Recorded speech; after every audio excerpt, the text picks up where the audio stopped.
This is David Perla with GoForEmuna. I'm here to talk to you about present living in the moment. You know, years ago, about 10, 11 years ago, when I started my search in college for spirituality, I started doing all types of different things like meditation, and it really helped me get centered. And when I started to get closer to Judaism, I didn't really know so much about Jewish techniques of meditation, although there are some books that I've discovered over the years which do talk about it. Today we're going to talk a little about centered living. You know, meditation is a great thing, but one of the things that's difficult is that in this generation, not so many people have the time. They don't take the time to do such things where they could just center themselves and focus on their breathing and mentally visualize themselves in a better state of mind. We're all super busy and we don't take the time to do those things. So what's interesting though is that in Judaism we have all the different commandments are built around us to establish an ongoing connection to God. In the morning we wake up and the first thing that we're saying is thank you, Modeh Ani. It's a mitzvah in the Jewish code of law to say thank you to God the first thing you do when you wake up. So that already from the moment that we open up our eyes in the morning, we're already in a mind frame of wow, you know, life is a gift, and this has an effect on our whole day. Now there's a few problems that come up.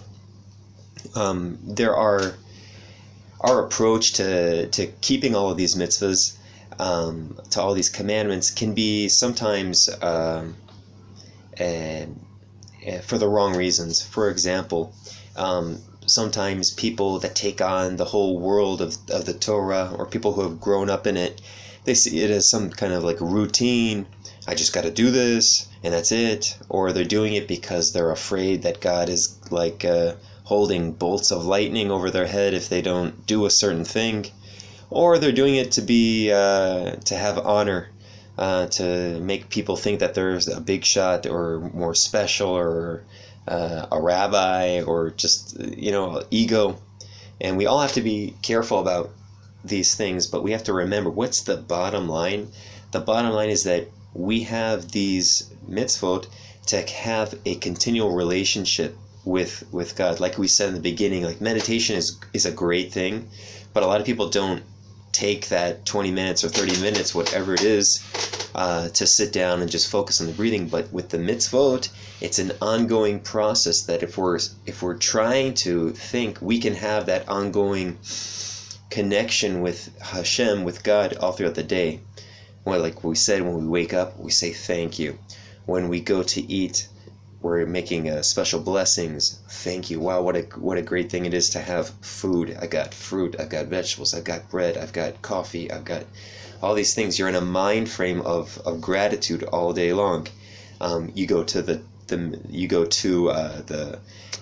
synagogue and you're wearing your tefillin. You have one box of tefillin on your arm and one box of tefillin on your head, to connect your body and your mind, your soul, all together. And it's not just like I'm doing whatever my body wants or whatever like my spiritual goals are. It's everything is like brought together and connected.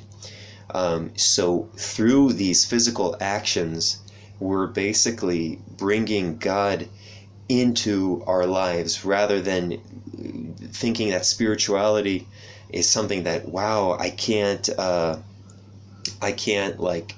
exercise to be close to God. I can't do anything physical to be close to God.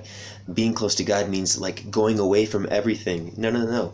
In Judaism, the code of law covers everything from sun up to sundown, from when you're in the bedroom, from when you're in the bathroom, for all day long. It's a continual relationship. Hashem wants us like this with Him, and it's our job to make sure that we have our mind in the right place. When we approach them, remember, we want to stay away from doing things because we want honor, because we want to do things because we're so afraid of Hashem that if we don't do this, then we're not gonna be in heaven, or do it because like it's like the routine. You don't want to get there. You want to do this like when you approach serving God. You want to do this to have a relationship with God, a calm relationship. Doesn't mean that things don't come up. Doesn't mean that there's challenges. There are challenges along the way. I've been through all three of them. I'm still going through them. The honor, the fear, the routine. It's a battle, but we can get there. And I had a good discussion this past Shabbat with one of my brothers-in-laws, who said, that his problem is that even if he's doing a really good thing, the Yetzer Hara is telling him, no, you should be doing this. For example, he's with his kids, and he's saying, no, he should be with his wife. And when he's with his wife, he's saying, no, he should be learning Torah. And when he's learning Torah, and let's say he's learning about faith, so then he says, his Yetzer Hara says, no, he's got to be learning the law. You see, it's just a game. It's a game. The Yetzer Hara, he wants us stressed out and doing things for the wrong reasons to eventually get us to be saddened, to give up. But we're not going to give up. We're going to keep up with this battle. Remember, it's about centered living, keeping Hashem's Torah with a smile in our heart. It's not always easy, but we have to find the right resources where we get our information. I suggest reading the book, The Garden of Emuna, and start by doing yourselves, God, your daily prayers and your daily walk or your daily run, during your exercise routine. Try to find Hashem wherever you are, wherever you're happy. And I hope that you guys are enjoying these videos. Please be in touch with us. If you have an idea for a subject or you want to sponsor a video, please get in touch with us. My email is GoForEmuna@gmail.com. Okay, I look forward to hearing from you. This is David Perlow with GoForEmuna.